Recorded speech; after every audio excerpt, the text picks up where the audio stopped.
good evening without having any. Good evening. There we go.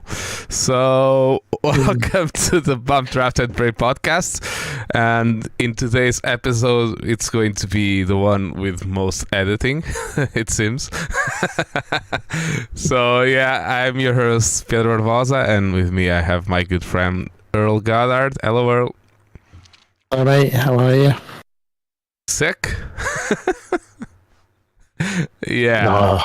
It's not been a good week. We'd like to apologize right at the start just because life has been tough this week and at different times for us both. So our this week's podcast is a little bit delayed, but yeah, we'll try and milk it for something good after that, let's say, boring Grand Prix and weekend. Would you say it was the most boring of all of them this year? Yeah, I think definitely it wasn't. I mean, we know the track's notoriously not the best for having good racing, and with a few exceptions of a couple of last year, but yeah, it kind of went to expectation, didn't it? Yeah, it lived up to what we expected. Well, let's be honest. All we were expecting was the Sergio and Charles fight. That's the only thing people wanted to see. The only thing that was actually going to happen or worth watching. And the other one, which wasn't out of the table, was the Mercedes versus Ferrari thing, because Mercedes had a very good car at Brazil. I still wasn't sure if that was going to happen, and I was right. Yeah. But yeah, for you guys to get how boring it was, for at least for me, I have a paper here, but it's no notes, it's just work stuff. So I have no notes today. It's the first Grand Prix review podcast that I've done that I have basically no notes, because there's almost nothing to talk about. There's one or two things to talk about, but nothing major. We came into the weekend and it was basically status quo. It was 2 Red Bulls, 2 Ferraris, 2 Mercedes, and Lando Norris. I think the one thing we will say before we get into it is with FP1 and the rookies that were out, and Liam Lawson in the Red Bull P3, I think he was. Yeah, only 3/10 away from. Not even that. Yeah, he was flying. So that was quite I wouldn't say shock, because obviously they're all good to be in there, but yeah, I wasn't expecting him to be that quick. Yeah, like you say, other than that, not really a lot happening. Yeah, and the other thing, it's a bit jumping ahead, but I'll talk about it now because we're talking about young drivers. With all of the practice sessions that he's been doing, and with the results from the F2 race, we will have Logan Sargent on Williams next year. He has all of the license points that he needed to drive for the team. So yeah, we're going to have an American on the grid next year. Yay! Funny that with the American-owned Formula One that now has 17 races in America if they get their way, and now an American driver. Yeah, Formula One is going to become the support series for IndyCar, I've heard. NASCAR. That. Yeah. F1 exclusively on ovals. I would see that. So yeah, but yeah, it was one of those weekends. We had the fight between Sergio and Charles, We had the fight for P2 in the teams championship, and we have the fight for, not really, but almost. It was mathematically possible for McLaren to be in fourth place, but we weren't really expecting that. And it was let's say a good result for McLaren, but they needed like a completely strange weekend where they have two drivers on the podium. But yeah, that was not going to happen here. So yeah, like I said just before, qualifying was basically status quo. It was Max, Sergio, Charles, Carlos Sainz, Lewis Hamilton, George Russell, and then Lando Norris. So yeah, standard stuff. We've seen this loads of times during the season, where we have sometimes a mix-up between one of the Ferraris and Sergio Perez, or even Charles Leclerc being on the podium. But normally we have both Red Bulls, both Ferraris, then both Mercedes, and then Lando Norris. And basically what we got here. Let's do things a little bit differently. I'm going to say right now, Max won the race, no contest. That there was any chance of anyone winning this race. I think he basically just he checked out. Very early. Lap one had the gap and he was gone. See you later. So yeah. And the only real fight. Okay, let's talk about the incident on lap 1 or 2, lap 2 or lap 3. It was, I have no notes, so I don't know which lap it was. Between Carlos Sainz and Lewis Hamilton, because Carlos was passed by Lewis and into the first. It's the first chicane after the long. Yeah, because before we had the repeat of the year before. Yeah. And Carlos passed Lewis, and like we talked in the last podcast, he was really ahead of Lewis into the apex, and Lewis decided to cut the chicane and go away. Am I right in thinking that? No, yeah, he hung on to the outside at the point of, I've either got to. He's very clever at putting himself in a position where if I don't turn out of this, we're going to crash. So he looks like he's doing the right thing, admiral thing of not crashing. Yeah. Where Max would put you in that position and Max would drive into you and go, well, you didn't give me room. Yeah, but as we've seen from the last Grand Prix, yeah, you have no right to room. So, yeah, he shouldn't have done it. But obviously they learned from last year where he cut the chicane and there's like, right, give the space back. Let's not talk about last year. Well, I'm still not sure he gave. Yeah. Last year. Moving on. Yeah, moving on. Let's not talk about that because I'm going to say that I don't agree with what, like in this incident last year, what happened, and people are going to basically say that I agree with everything else, and I don't want them to say that.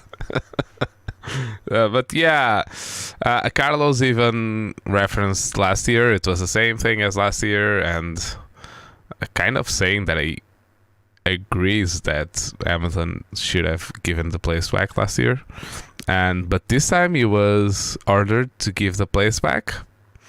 It was kind of, I watched back from Carlos on board where Lewis gave him the place back, and it was really one of those, I give you the place, but I'm going to make as hard as I can for you, just for you to make a mistake while passing me. It was very clever from Lewis.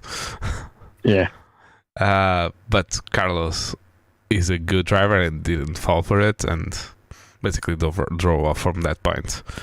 And apart from that, then George caught up to Lewis. Lewis was nursing a problem on his car. He didn't really know what it was on that point.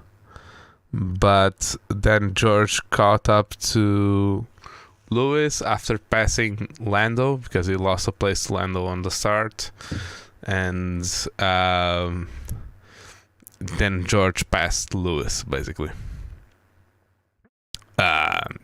Standard. Yeah. And race over. Oh, no, it's not to talk about. but yeah. But you're not far off there. I'm not far off. The other thing that happened was the master of tire nursing screwed his tires 2 stints in a row, basically. He was screwed when he ruined his tires on the first stint, which was Sergio. He screwed his tires on the first stint, and that put him in a place where he had to pit very early for his first pit stop, and that made the one stop very hard for him. Yeah. His position was all gone, wasn't it? All wrong. Yeah. Where he came out, just. It was one of the. I don't know, because I've heard a theory that he's very good on tires, but he's mainly very good on rear tires, and where he was a little bit, he had too much wear on his front tires this time. So it was a kind of a situation where you needed to be good on your front tires, and he's mainly good on his rear tires. That's what I got from that. Yeah, not playing to strength enough. Yeah. So that meant that Sergio was the only one of the front runners that had to make the 2 stops work. So when he pitted the second time, he came back behind and very far away from Charles, and he tried to catch him because he had. It was basically who got him in front of the other got second place in the championship. So yeah, he wasn't able to catch him. It was like 1.5 seconds, almost. So 1 or 2 laps more, maybe he would be able. But yeah, very good race from Charles, because he was the one telling Ferrari that he didn't want to pit, because they were considering pitting him. Question. Question. So yeah. Should we put fuel in? Question. Put fuel in. Yeah. Yeah. We have to do an episode about refueling. That's a good one that people have been talking about. We don't do refueling. But the question is if we should. Yeah. I think probably won't make a difference. Yeah, the only difference I think it might make is because at the moment, the fuel saving they do is minimal compared to the tyre saving they do. So if you're going to let them put fuel in, they're not necessarily going to go out and smash their tyres as, they're not. It's not going to become a sprint race. It's not going to become 3 sprint races, I don't think. Yeah, but if you're running, let's say for sakes of being simple, but if they don't run with 100 kilograms of fuel, if they run with 30 kilograms of fuel and then pit stop 1 or 2 times, it will be less aggressive on tires, let's say. So they but then if you're going to try and go long and keep the tire where you're good on your tires and go and not change tires and just refuel. But you have to change tires. You go only on one stop. Yeah, so you can put a full. I don't know. Give them a 20 kilogram fuel tank. But they've done all that, and they keep going away from it. Yeah, because the next one's going to be safety in the pit lane, because someone will do something silly with their naughty to get advantage, because that's what they do, and there's going to be an incident. So that's why they don't want it, because it's a different story. WEC or Le Mans, the style of fueling, because it's gravity fed and a lot more sensible, for want of a better phrase, rudimentary. It locks on and that's it. Whereas F1, you're getting into the case of they're trying to put 50 kilos of fuel in 3 seconds. Yeah. Why? Because they can, and that's where incidents happen. Like the old story of the Verstappen Senior fire in '94. That was only about half a litre of fuel. But because it's so pressurized when it came out and spurted into a haze, that's why it was such a fireball. That was hardly any fuel went up. Yeah. And we're just asking for that situation again. So, which is why I think they won't do it. I don't think they'll do it as well. I mean, to be honest, I think only the media is talking about that. I do. It's that time of year, isn't it? The season's finished, everyone's coming up with their grand ideas to make the racing better, and F1 will just sit there and go, yeah, we'll do what we want. And what they want is put fenders on the cars. Put mud flaps on their cars. And basically, they're going to make them look like slightly bigger Formula E cars. Yeah, but Formula E is not like that anymore. Next cars don't have mud flaps or anything like that. Okay, well, the old ones did. Yeah, the last year one had, but they are on to Gen 3 this year. We might actually. Yeah, I don't think. I can get the idea of they're worried about having situations where they can't race because it's not safe. I can understand that. Adequate tyres. That's been my. Don't schedule races for Japan in the middle of their monsoon season.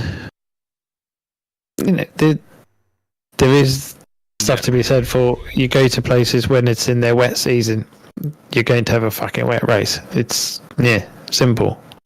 Unless it's the UK, where you have wet season 12 months of the year.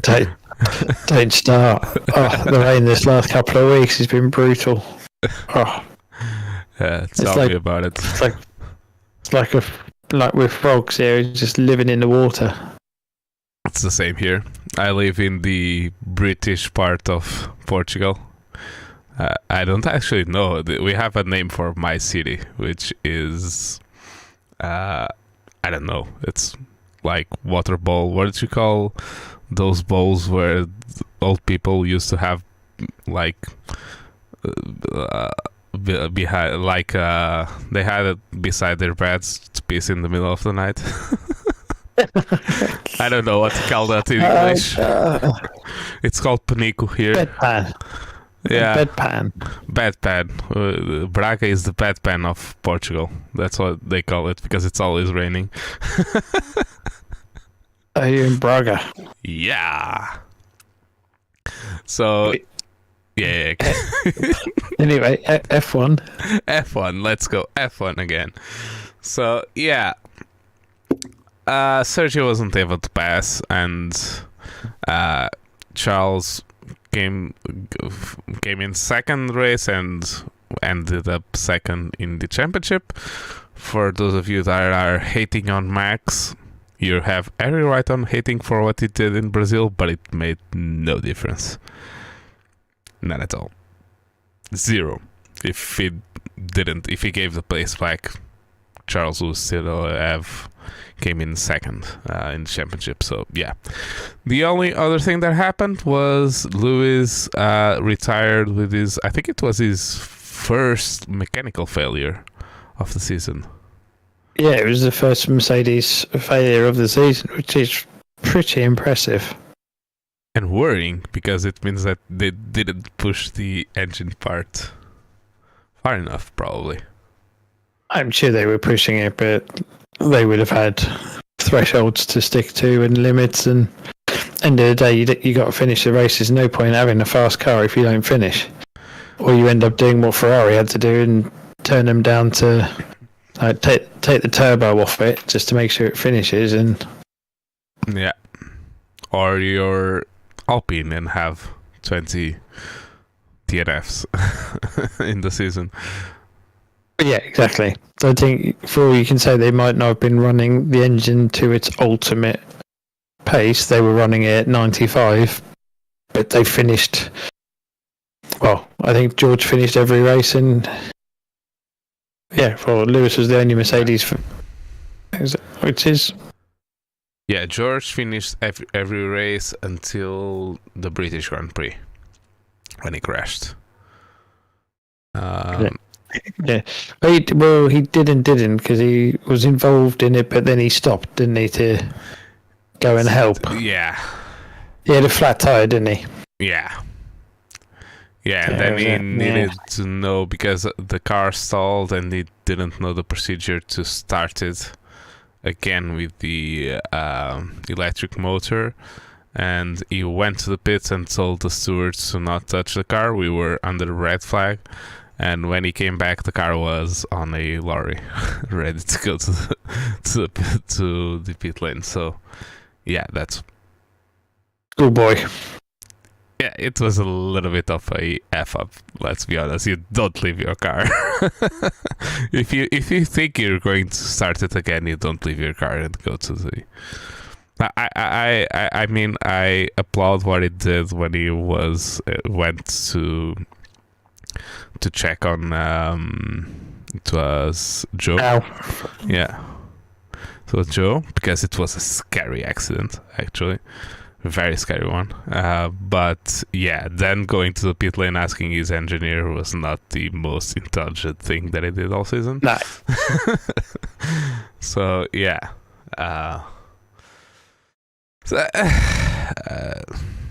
And then it was that. Race over. So I don't know if you actually noticed Sebastian's last race. It was Sebastian's last race. You know who did the fastest lap of the race? I know. Lando. Did he really? He did. Yeah, he did the fastest lap of the race by like 5/10. 5/10 almost. Yeah, 5/10. Good boy. Yeah. I think Lando is going to be one of, when we do the season review, Lando is going to be one of the ones that is going to be up there, I think. Let's be honest, it wasn't that good of a car. It was a slow one. They had many problems with purposing, and unlike Mercedes, that brake issues as well. The Mercedes engine, I don't think it's the most powerful anymore. It's probably third fastest. I don't know, because the Honda, I'm a bit on the fence with that, because or the Red Bull powertrains engine. That's the Honda. Not a Honda. It's a HRC, where the H stands for Honda. Because I think Adrian's philosophy for this year was basically low drag and top speed. And which they definitely had. Yeah, they definitely had. They struggled a little bit in circuits that they were usually the fastest. So yeah, I'm not sure if the Honda was the fastest engine. Every Mercedes engine team was struggling for top speed, apart from Williams. Williams always does a not very low drag but low downforce car, basically. Yeah. But even I don't know, this year I didn't notice the top speed of the Williams as much as other years. I mean, they had it kind of at Spa. They were flying. They were fastest, if I remember. Yeah, in Spa, yeah, but I seem to. I don't know if I'm mistaken, but I seem to remember that in Monza they weren't the fastest. No, we sort of all expected them to go well at Monza because of the Spa performance, and they were kind of a bit like, meh. Yeah. But then also, yeah, Nick de Vries did finish. She did finish top 10, so they weren't. They might have got their compromise for speed and downforce, for want of a better phrase, to get there better. Yeah. I don't know, but I just didn't notice as much as other years because Williams has been the fastest team in a straight line for almost a decade now. When we came in 2014, and even before that, but they were always very fast in the straight line. And in the new regulations before these new regulations, so the 2014 ones, those for me are new regulations. So yeah. And it was they were always the fastest, and it was we came in through that period where Williams was actually having good results, but it was because the Mercedes was mega, and the philosophy kind of made it. It all fitted together well. Yeah, it all fitted perfectly for them. But now I don't think, because even though in those horrible years with Sirotkin and was it Sirotkin and Stroll? Where the car was basically shit. GP2. Yeah, GP2. But they were very fast on a straight line, and I didn't notice that much this year. Yeah. So yeah, our top 10 was, and now we'll talk a little bit more about other stuff, but closing the Abu Dhabi part of the race, let's talk about other stuff. But the race, we had Max, Charles, Sergio, Carlos, George, Lando, Esteban Ocon, Lance Stroll, Daniel Ricciardo, and Sebastian Vettel. Even with a bad pit stop strategy, Vettel was able to come in P10 on his last race in Formula 1. And that's what we're going to talk about. Let's talk about the drivers that are either going away from Formula 1 or are trying to come back. So firstly, we'll talk about Vettel.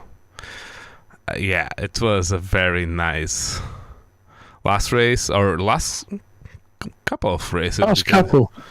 He has been very good, let's be honest. He's been driving very well.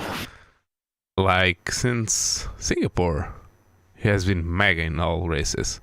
He was very good in Singapore. He was very good in the United States. Very good indeed. That fight with Magnussen. Yeah. But then, is it no pressure? Yeah. He's not having to worry about anything. If he goes out and has a cracking race, great. If he goes out and crashes on the first corner, is already out. Yeah, there's the freedom aspect of it. I think he's showing that he just got on with it, didn't he? And enjoyed driving, as opposed to no agenda, no nothing, just go out and go as fast as I can. Yeah, I don't think that the move to Aston worked in the way that he thought it would. And I'm not just talking about the car being bad. I'm thinking about the whole thing about the team and yeah, I don't think he went there to have the role in the team that, and let's be honest, that he should have done for the team. It was a tough couple of years with bad cars, some good results that he wasn't able to take advantage of. We're talking about, it was Hungary 2021, where he got disqualified for not having enough fuel. But yeah, I don't know. Since Red Bull, he hasn't been. Ferrari was tough. He went there, and then the people who brought him there basically went away, and then.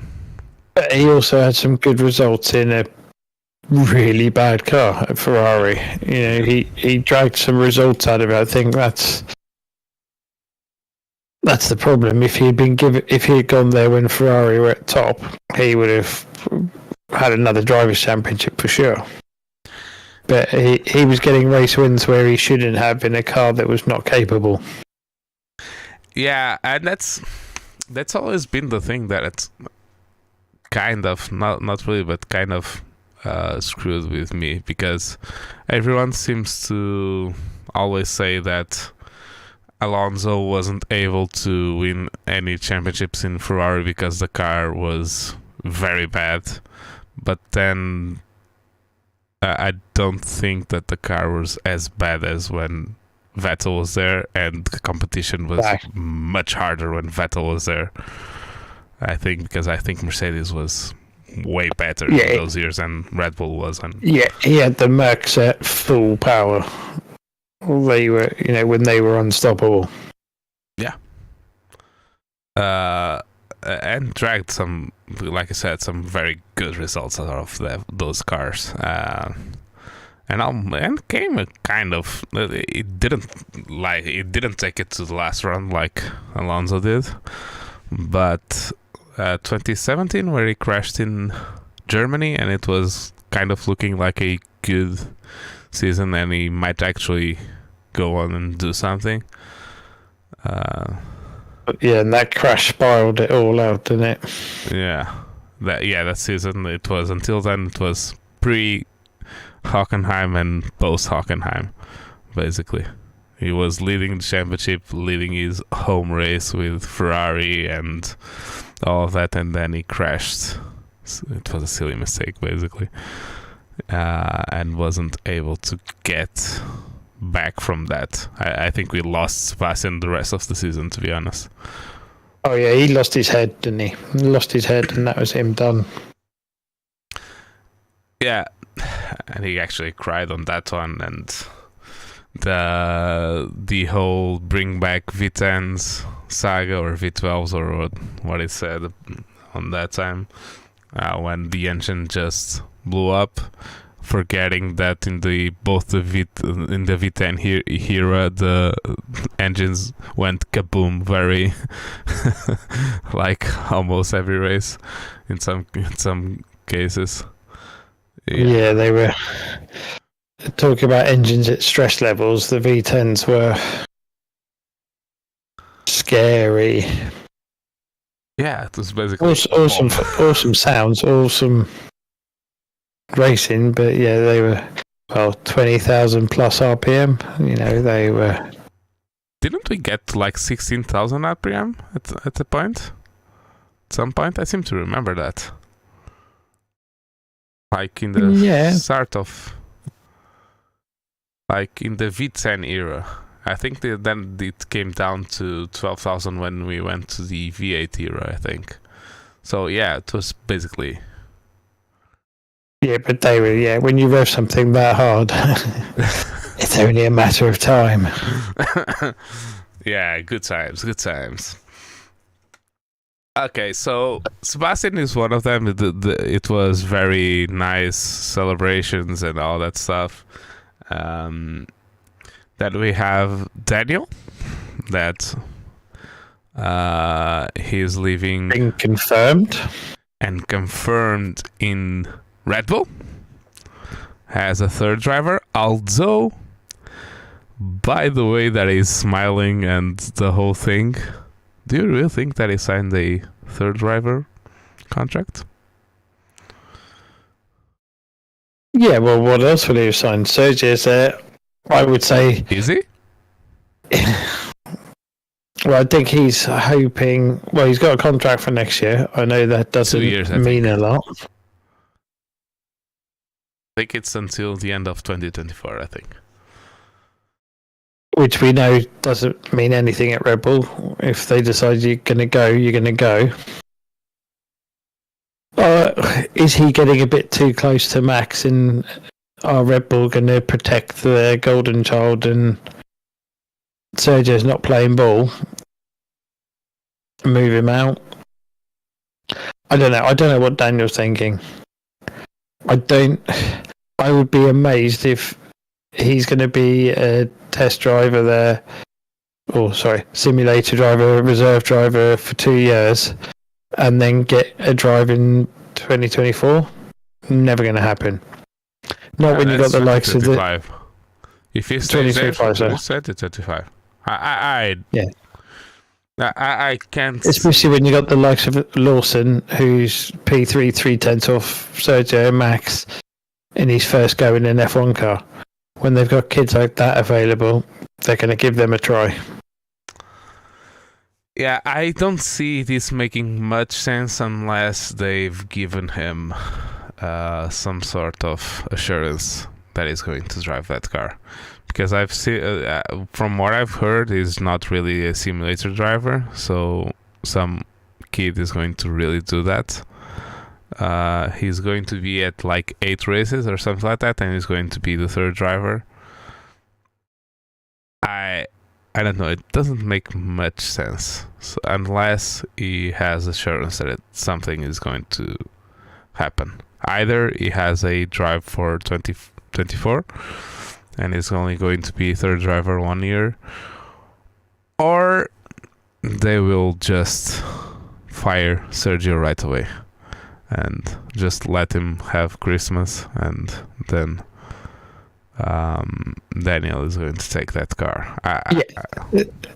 It's about the only thing that could make sense. Like you say, if he's smiling that he's super happy and he's done the best move ever, that can be the only reason, is that they've told him you will be in the car next year, but it won't be announced yet. Yeah. I don't see why they would get rid of Sergio. He's the best number 2 they've had. Yes, he is. I just don't think that going forward. I don't know. It's the whole Abu Dhabi weekend, I'm saying now, interview-wise, was very weird. Very, very weird. Because Brazil, we had that issue. They talked about the issue before going into the interviews, and even then Sergio was very angry and talking very angrily about Max. And then we come to Abu Dhabi and it went like this in the other way. And he was like very happy and happy-go-lucky, but it seemed a little bit odd. I don't know. That whole scene seems a little bit odd. Not a little bit, but very odd to me. Oh, excuse me. Or they're using Ricciardo to try and control Perez by going, look, if you don't play ball, we've got someone here ready to go in the car who will. And they're using him in that. I mean, that makes sense because it's the sort of thing that Marco would do. Old helmet. Yeah, I don't know. It's all very weird, and I'm sure we're going to know, at least for 2023, we'll know it shortly. The next season is going to come very, very fast because cars are going to be unveiled in January and all that stuff. So it's going to be a little bit earlier than previous years.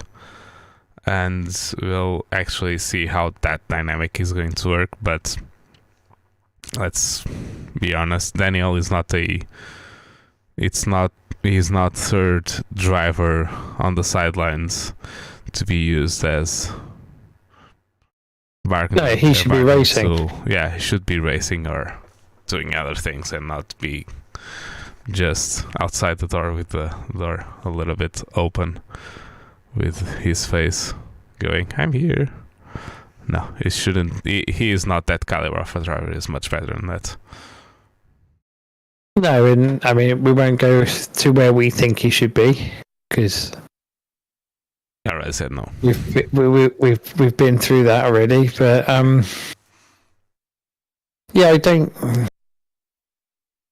Unless he knows something that we will all find out and go, that makes sense.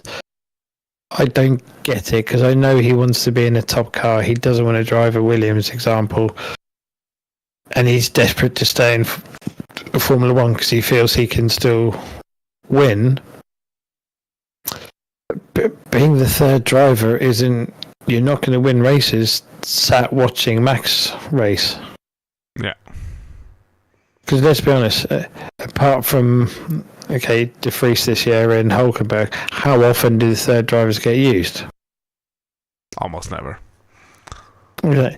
So he might do 3 or 4 tests, FP1s, and proof. Lawson went and put a P3 and everyone goes, that's great. That's it. He might never race a car, actually race a car. So Daniel might never race a car again. He might do a couple of practices and go, look, P1. And everyone will go, awesome, good speed. But we don't know what everyone else is doing because it's FP1. Yeah. So yeah, it's a... I don't get it. It's a strange sad. move. Sad and strange. If it's just that, a third driver role, it's just sad. It's a waste. The thing is, let's be honest, he's a good racer, and we've all said IndyCar will fit him 100%. Even if he went like WEC, I mean, there was plenty of racing in super competitive, technologically advanced cars that doesn't involve oval racing. So yeah, there's something else going. There's something which will come out in his book in 10 years' time about what actually happened. Because let's not forget, he was the one that left. Yeah. And not on the best of terms. I seem to remember that Horner was actually doing a podcast interview when he found out. He was in the middle of the Beyond the Grid podcast when he found out that his telephone started to ring. But then also he had the same with Renault. He left them sort of abruptly and not on best terms. Yeah. Yeah. I don't know. It's just weird. I don't know. The whole thing is weird. Well, like I say, we'll find out in the next, hopefully in the next few months before the season starts. But if it's to race on 2023, we're going to know shortly. I just don't see it. I know the Sergio stuff and all that. I just don't see them getting rid of him. Yeah.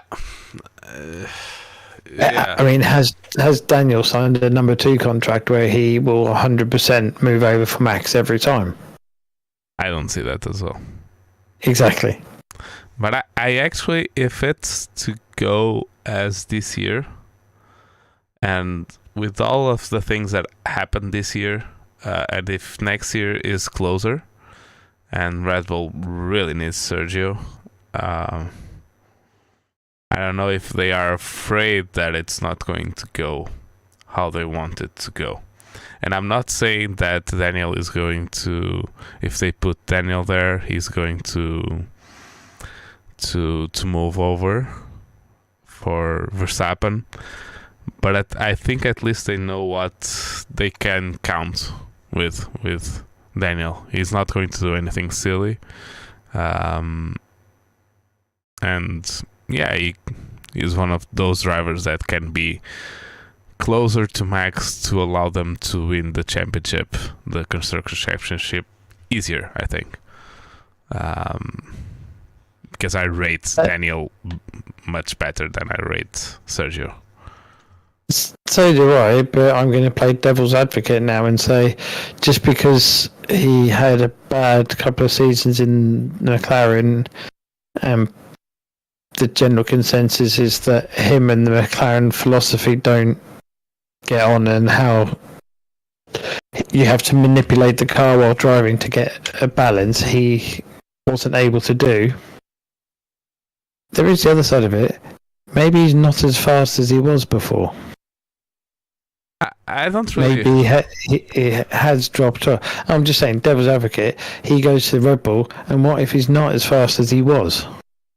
Oh, he's not going to be as fast as he was right away. That's for sure.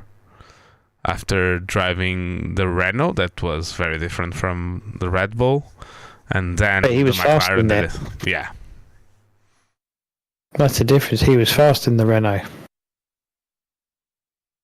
I'm not saying he has. I'm saying it's one of those options that seems to...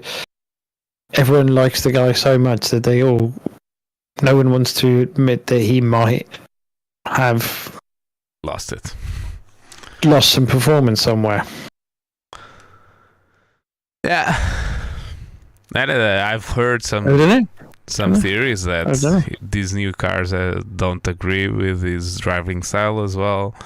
I don't know. I really don't know. Yeah, I've heard the similar ones to do with, you say, driving style, and the McLaren in particular being very pitch sensitive, and maintaining a balance under braking is the key, which he can't carry the brake entry speed that he likes to carry, and it's where he's losing all of his time and his confidence because he can't brake the car into the corner how he would like to. And it's all perfectly logical if that is the case, but there is also a case if he might just have dropped off a bit. We don't know until you put him in a car. They go, this car is perfect for him. Yeah, which we know for a fact the McLaren isn't. Yeah, simple as. And let's be honest. The only driver that was able to go there and just be fast was Lando. Even Sainz had to... Yeah, Sainz was fast. Sainz was fast. But I don't know. I think people underestimated how good Sainz was. No, Sainz is amazing. Against Lando, they were all Lando this, Lando that, and they didn't see what Sainz was getting on with in the background. As proof by he's not Charles' number 2 there. No. And I think Ferrari were expecting him to be. I already said here that I think that Ferrari are backing the wrong driver, at least this year, because and last year he came in front of Charles in the championship on his first year in the Ferrari, and I've heard some theories about this, that the car was more towards Charles Leclerc's driving style, and Sainz tried to do something with it and couldn't, and every time that it took a step towards Leclerc was already in another, getting a step further away from him. But when the car started to drop off, we kind of saw Sainz coming back into it and being up there with Charles. So yeah, I rate Sainz very highly as well. I'm not one of those ones that says, but you cannot like they came both of him and Lando came up to McLaren, but one of them was a rookie and the other was not a rookie. So yeah.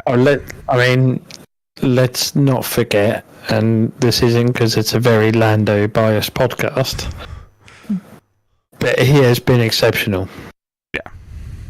From his first season, he has been I'll admit, I didn't watch a lot of him in GP, in like F2, F3 and that, and I've subsequently gone back and watched some of it, and it's like, yeah, the boy's got some talent. He's got some and proof. You got him, Charles, and what's his name, George. Or Georgie Russell. You know, they're all coming up from GP2 similar times, and some of the races they had were epic. Yeah, and that's Albon in there as well. He was racing with them in Albon, too. Yeah. But yeah, he's come here, and I mean, he's my new favourite driver. Him and Charles are the two that I look to. So I don't particularly follow a team. Well, Ferrari, but I don't particularly follow a team. I prefer to follow drivers. And yeah, there's something about him. You can just see can't put my finger on it yet. How special he's going to be, I don't know. But he has that sort of air of Max when Max first got in, Vettel first got in the car, and everyone was like, I was talking to someone over the weekend about Vettel's during the race, and I remember watching the Friday practice that he did his first FP1 for BMW. Yeah. At like 4 months old or however old he was such a young'un. And it was like, I suddenly felt very old because I've watched his whole career. Me as well. And it was like, I am the same age as Vettel. I'm the same age as Kimi. So let's see. Vettel was born in what? He was born in 87 as me. I am 2 months older than him. 2 and a bit months or 3 and a bit months older than him. So we're both born in 87. So yeah. But you know, he was that one because I've always, and I struggle with this to this day because my entire F1 viewing experience was always looking at those grown-ups racing and me being the boy that wished to be there with them. And now I look at Lando and he's like 12 years old, or he looks like he's 12 only years. 23. He's only 23. He's only 23 in his going into his 4th season in F1. Logan Sargent is 27. Yeah. So yeah. It just shows you how it's Max coming in at 16 or whatever he was. So yeah, Lando's special. It's going to be intriguing to see how long McLaren can keep hold of him. It's going to be the next one. Yeah. I actually think that the only reason why one of the reasons they still have him is that he seems to Zach, yeah. Zach is a very good salesperson for his team. Let's be honest, because Lando did some sports car races in LMP2 for United. United, yeah, team. Yeah, which is co-owned by Zach. Yeah. So there's a very strong, and I think you go back to the days of Mika Hakkinen and Ron Dennis, and just that very strong connection between them. I think that's what Zach and Lando have, and I wouldn't be surprised wherever Zach is, Lando will be. Yeah, I think the only way that they can lose him is if the team really goes backwards in the grid. And I don't think that last year from this year was a good representation of them going backwards. No. And they are actually... who was that said to me that their new wind tunnel was delayed? Was it McLaren or... I don't know if it was McLaren's or Aston's new wind tunnel. I think it's Aston's, isn't it? It's Aston's, okay. But yeah, they have good people there. There's actually no reason for them not to be able to keep going forward. Andrea Seidel is a very, very good team leader. So yeah, if it doesn't the work, only thing's going to be Mercedes, Red Bull, or Ferrari turning up with a very big bag of money for Lando. and even at the moment, even at the moment, you've got Charles and Sainz at Ferrari. They've hedged their bets on Charles, so they're not going to go hunting. Max seems fairly committed to Red Bull, and they seem very committed to want him. Yeah, but actually, Max has already said that it seems, at least from what he says, he's already thinking about retiring. He says that he doesn't want to be in F1 that long. So he comes and wins a couple of championships and then... Exactly, he stays with them, wins it, takes his money. I think Mercedes, you got to say they're going to be hedging on Georgie boy. Yeah. And then, well, if a certain German fella goes there as the third driver, potentially he will be in the car. So yeah, I can't. It's not like there's anyone really hunting for a Lando type. They already approached Lando, Red Bull. I'm talking about Red Bull. I had Red Bull in my head. So I think there's only two possibilities here. Not talking about if McLaren drops off or doesn't go forward as expected. When and if Max retires early, he might be their choice because Red Bull is not shy of saying that they like Lando. And Lando is a very good mate of Verstappen, and it looks like Verstappen. And he fits their mold, doesn't he? Yeah, he fits their mold. Yeah, very well. And the other one might be, I don't know, if he's tired of McLaren and wants to give the brand new German team a go, if they show some kind of big paycheck and promise that they are going to be any good. I don't know. I don't think. Okay, they're all racers at heart, but I don't think he will take that risk on. Nah, I don't as well. We all said about Lewis when he went to Mercedes, that was a big risk. But it was a different setup. The people, yeah, exactly, not as big. It was it was an established team, and it was just in restructuring, not brand new. So no. Let's not forget that when Hamilton joined Mercedes, that team was world champions 3 years prior to that team, because it was Braun. So it was 09, in the end of 09. And Hamilton joined in the end of 2012 for the start of the 2013 season. Yeah, so like I say, it wasn't as big a thing as going, let's go to a new team. Yeah. I don't know. Let's see. But it would be a very, very harsh thing for Lando not to have a opportunity to win in F1 or be the next Daniel Ricciardo or something like that. That'd be the next John Lacey. never quite winning a race, but loved by everyone. No, I think he'll win a race. Yeah, I think he will. He will win a race. Sure. Yeah, almost. So someone said if he'd been in the Red Bull, he'd have been world champion. So Probably. I don't think But then you could say most people.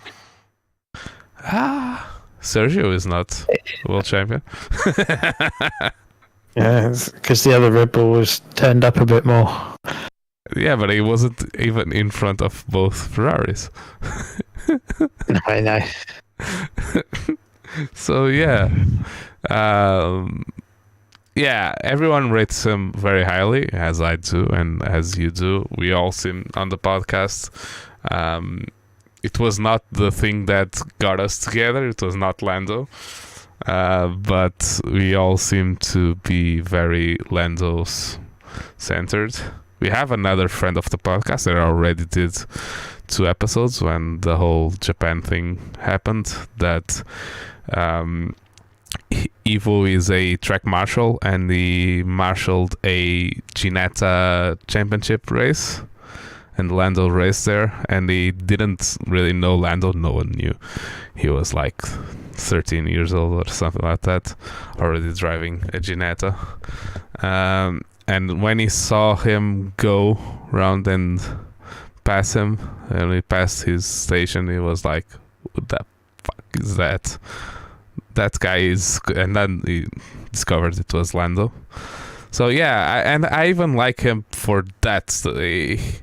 He did F3 and F2, but the start of his career was different from everyone who didn't go straight from go-karts to F3 or almost to Formula 1 in the case of Max. Yeah. So yeah, he's one of those very intelligent and very likable guys. So the first time that I ever heard of a Portuguese woman ever thinking about a driver was a daughter of a coworker of my wife that likes Lando, which is random as hell here in Portugal.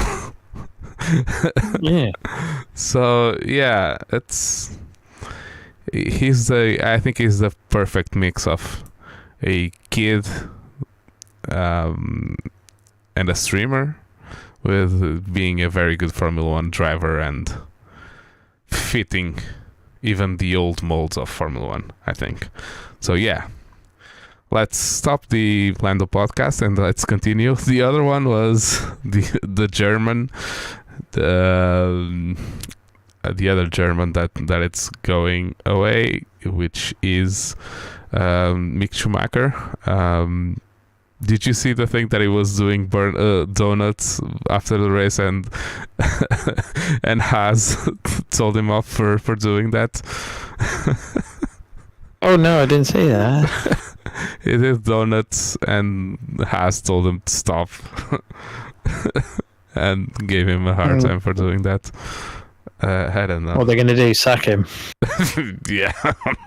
Yeah, it's just yeah, and Haas did the most boring thing, which is giving Hülkenberg the drive.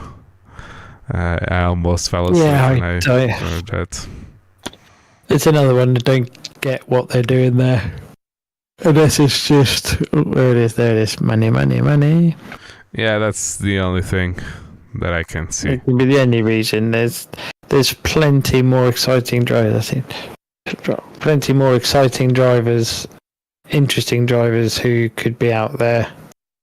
Yeah, 100%. Much like they did with Mick, do something a bit more exciting. They already have a very well-paid, experienced driver in the team. Yeah, I don't know. No.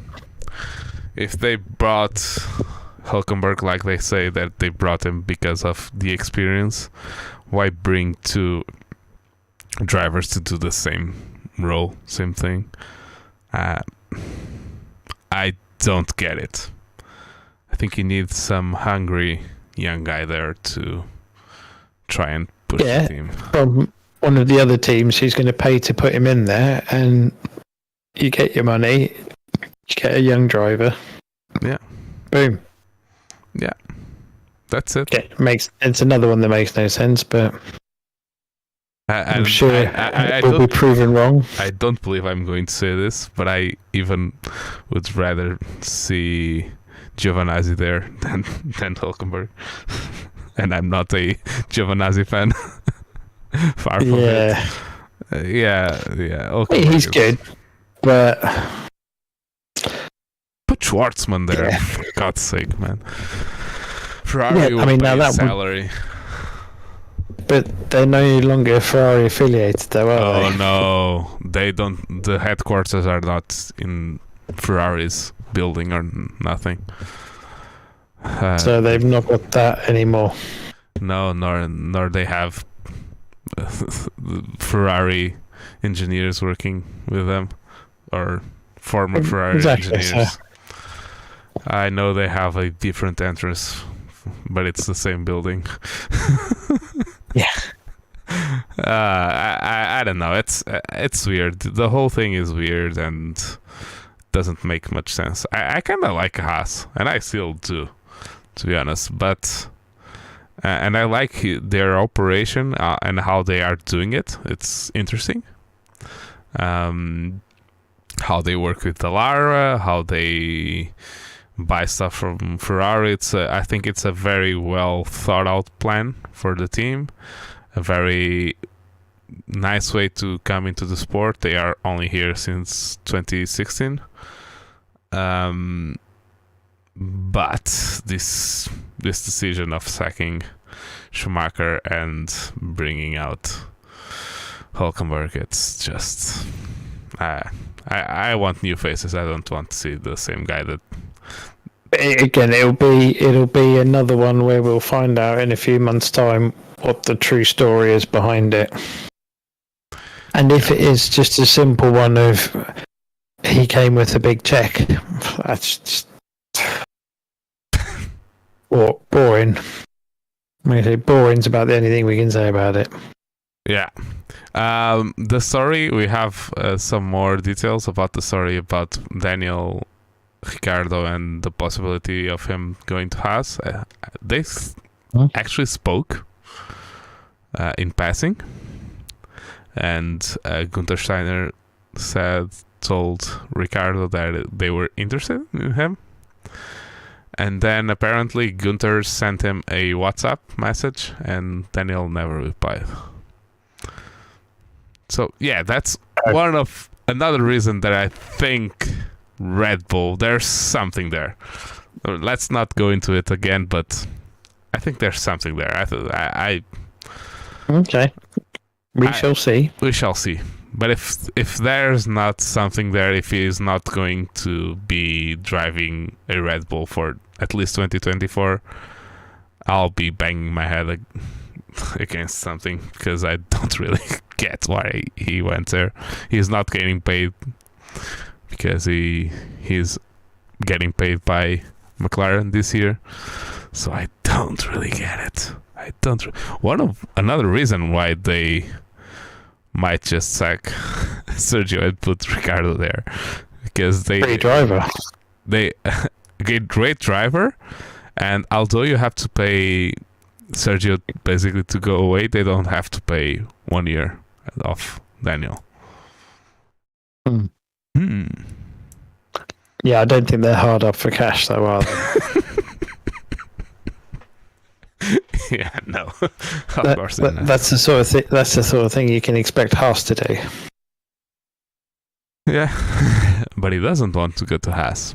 He wants to go to Red Bull. That's why I don't get it. So yeah, and like you said, there's been some reports, and Toto Wolff has been very upfront about that. Yeah, complimentary about Mick Schumacher, that they are interested. So yeah, it seems that we're going to have Mick as a reserve and test driver with Mercedes potentially. They lost De Vries, so they might as well get the German driver. And that's about it in terms of news. I don't think I've heard any more interesting news this week. We had the first test runs in the Abu Dhabi test. We've seen Gasly for the first time in the Alpine. We've seen Alonso in a very naked Aston Martin. Very, very naked. It was basically green with a 14 and a Aston Martin logo. And it was complimentary of the car and the team. If that's just Alonso being Alonso and trying to start things well, I don't know. Yeah, he's playing a bit of head games. Yeah. It's the first time that he's driven a Mercedes engine Formula 1 car. And apparently when last... No, it is the current era. In the current era. Because apparently when asked about the engine, he went, yeah, it's different with a little smile, and that was it.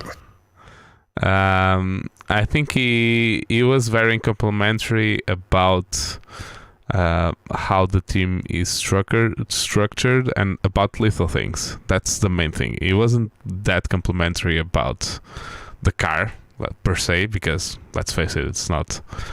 We don't know anything, Yeah, but he liked some of the procedures of the team and how the team behaves and all that stuff. So that was the extent of what we know about that. I think from what I've read, one of his biggest things at Alpine was their power steering and getting the power steering the way he wants it to be able to fill the front tyres. And that's what he was worried about with Aston. And apparently so far, initial impressions are he was quite happy with how their power steering system was and how the feeling he got for the front. So other than that, we don't really know a lot, but apparently that's one of his little quirks is the power steering. And let's be honest, from just one test session, that's all you're going to get. Yeah. Okay, so I think we're about done for today.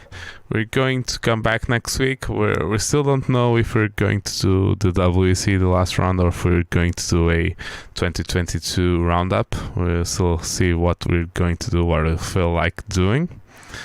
But yeah, we promise we won't let it go until Friday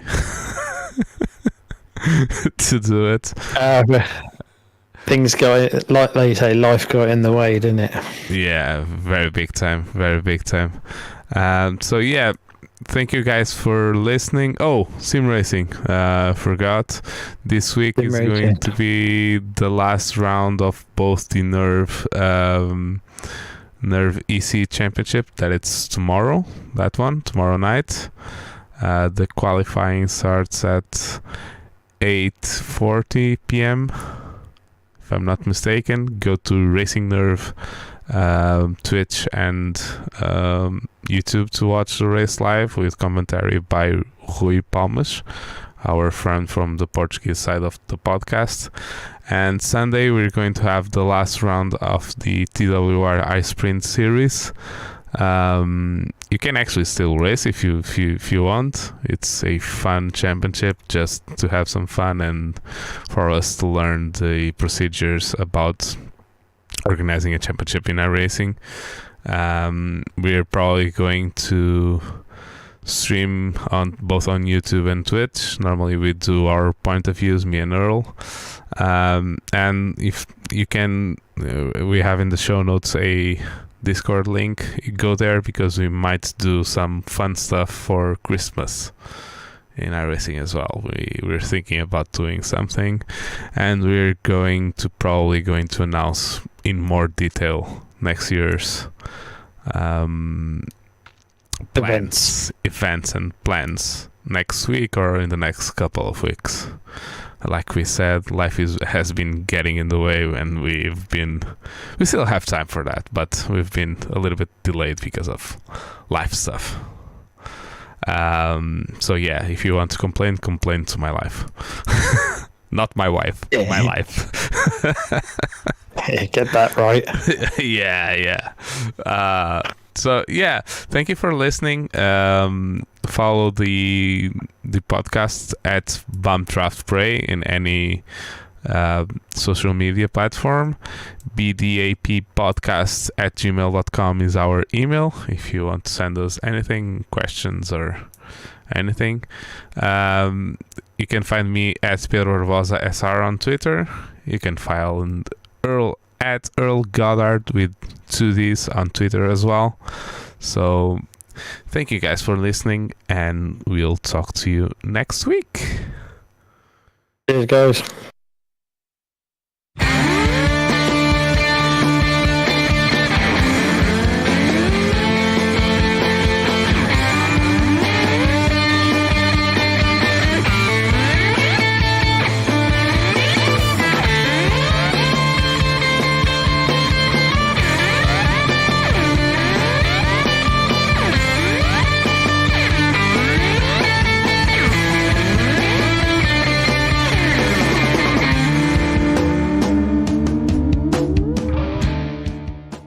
Bump Draft and Pray is an independent podcast, and the music was by Letting Punks Know.